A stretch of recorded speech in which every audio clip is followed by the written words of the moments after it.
Hello everybody, we are back again and we are continuing on with the Champions Cup series. We talked about the 1928-29 season yesterday. Today we're talking about the 1929-30 season, but before we do that, please make sure to subscribe if you're new to me or the channel.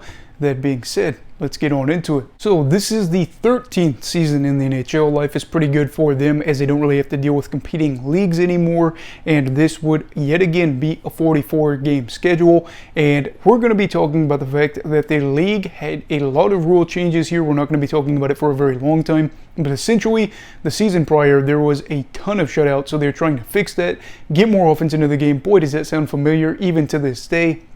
And eventually had to make some rule changes back again during the middle of the season because some of the rule changes they had in fact weren't great and kind of made for bad hockey from what I've read. So kind of interesting story there, but now we'll talk about the standings. I'm going to put them up on the screen. Probably will cover most of me up. You can just kind of listen and look at the standings. And I do want to apologize. I did forget to kind of talk about the fact that there was two other teams.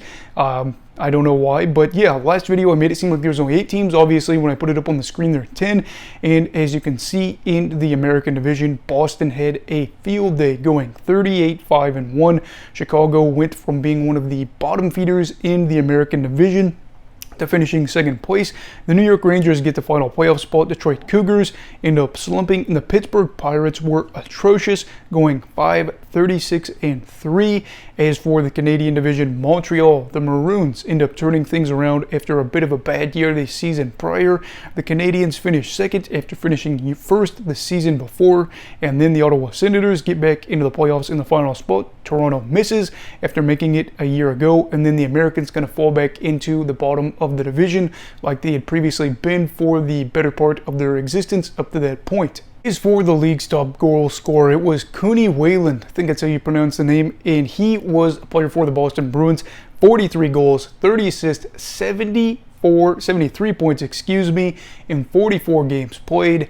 Incredible, absolutely incredible stuff there. You look at a lot of these guys from that time, maybe some years the leading point producer would be a guy that has got something like 35 points in 44 games played. He's able to put 70 plus up on the board, and I gotta say, that was one of the more shocking things to see from this season. As for the Hart winner, it was Nell Stewart of the Montreal Maroons. He ended up having a quiet year by the other standards compared to Cooney, and he ended up finishing with 29 points in 44 games played.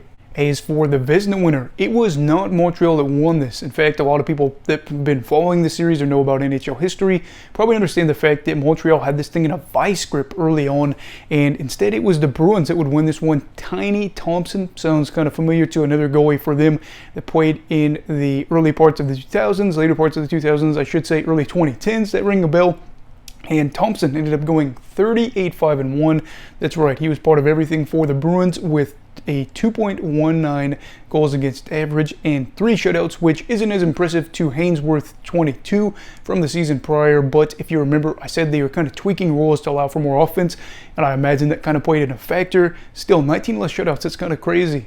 If you remember from my last video, you basically remember that in the playoffs, they shifted things around again last season, and instead of having the 2 seed play the 3 seed within the division to play the 1 seed in that division to go on to the Stanley Cup Final if they won that, they basically had the 1 seeds get a bye, so the Maroons and the Bruins would get a bye to advance to the semifinal, and they'd play each other. Don't know why they did that. And then the 2 seeds from each division would play each other in the first round. The 3 seeds would play the 3 seeds in the first round, and then you'd kind of go from there. So in the first round, it was the Montreal Canadiens and the Chicago Blackhawks that played against each other in a 2-game total goal series, and then for the other matchup it was the Ottawa Senators against the New York Rangers.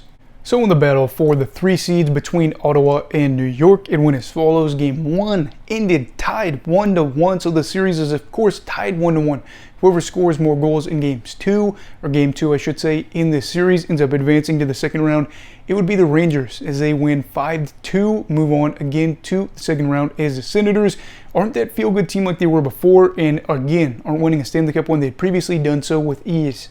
As for the battle of the 2 seeds, Chicago and Montreal, 2 very old teams, but of course still really in their infancy compared to what we know today. They are playing each other in a 2-game total goal series. Montreal wins this first one 1-0. Of course, Chicago now has to score more goals in the next game, something they wouldn't do as this game finishes 2-2, tied up after triple overtime. Montreal wins the series. 3-2. Don't know why they decided to make them play triple overtime and say that's that. But it is the case as Montreal advances to the second round. And then again, like I said, Montreal, the Maroons, and the Bruins would play each other. As for the 2 seed in the Canadian division, the Canadiens, they would go on to play the 3 seed New York Rangers in the second round. And this would be a 2-game series for them, or whoever wins 2 games first. So in the first game, it was 2-1. Montreal wins in quadruple overtime, if the notes are not mistaken, to take a 1-0 series lead. Then in game 2, Montreal would win 2-0 to win this series and advance to the Stanley Cup Final, as they were, really playing underdogs in whoever they'd have to play in the Stanley Cup Final matchup between either Boston or their rivals in Montreal, the Maroons. Then the 1 seeds clashed, and whoever wins 3 games in this one basically advances to the Stanley Cup Final. Game 1, Boston wins 2-1 to take a 1-0 lead. In triple overtime, they get the job done, might I say. Game 2, they end up winning 4-2.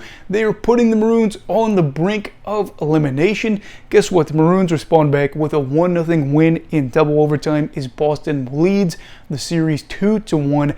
And then eventually in game 4, they end up, putting in the dagger, winning 5-1 in emphatic fashion, as the Bruins, who are coming off of a Stanley Cup victory in a dominant season after the Stanley Cup victory, looking to win back-to-back cups, play the underdogs, that being the Montreal Canadiens. So going into the Stanley Cup Final, of course, Boston is heavily favored in this series. They have 17 more wins in a 44-game season than the Montreal Canadiens, and everybody's thinking this is going to be a done deal. But in Game 1, it is Montreal who ends up winning 3-0 to stun the Bruins to take a lead.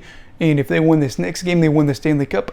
Who exactly wins this one? Well, it is actually Montreal who wins 4-3. They win the series 2-0, and just like that, the Goliath, that is the Boston Bruins, is taken down by the David Montreal Canadiens, as the Habs end their Stanley Cup drought, if you will, that was only at 6 years.